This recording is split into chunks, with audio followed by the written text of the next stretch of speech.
Thank you very much, Cy. Thank you for you listeners listening in. This is the third day of me retelling my story of my Uncle Jim, who unfortunately contracted COVID-19 and passed away a couple of weeks ago down the south of Glasgow. I'm telling this story as a thought of the day, just thinking that it's such a great story for me to bring faith and reality and the depths of grief and tragedy over the disease, but triumph in being able to be able to reconnect with my uncle together, hoping that by telling our stories as a community of our fears, of our grief, of being sick and sharing out with one another, I think we'll find that as a community, we'll find healing through all of this that we've gone through as we look back in time.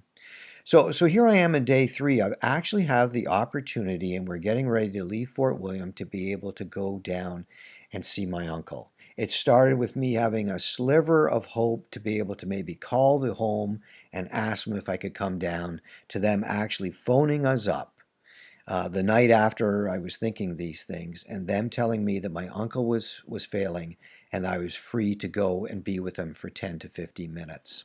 So my wife and I, Tricia, we were on our way to Glasgow. It took us about 2.5 hours to be able to get the parking lot. We prayed, and on the way down there, we were just so excited about it. It was almost like winning the lottery for us, and we just couldn't believe that this was happening and happening so quickly. But a little bit of doubt did come in my mind, though. I kind of was hoping that I would find him, more than just gasping for his last breath, hoping that there would be a time of interaction with him. But that's just I just wasn't sure what I was going to find when I got down there. So I went up to the building after we prayed, and there was warnings all over the windows that COVID-19 was in the building. 4 people had it, and we weren't too sure about the status of the staff. It turned out 2 staff members had contracted it too. I pushed the buzzer to enter in, and the office staff were there to greet me, and they were so excited. They told me that Leanne had gone in to tell him that your nephew Alan is coming to visit you, James. From this, he gained energy.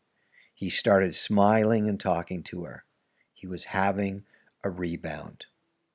Leanne gowned me up.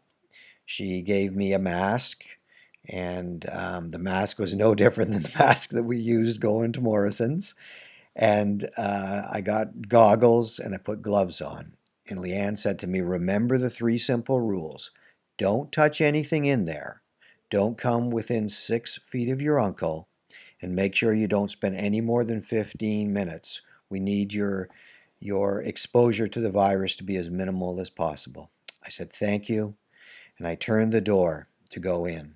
And what I saw in there, I'll tell you about tomorrow morning. Bless you, and keep looking up.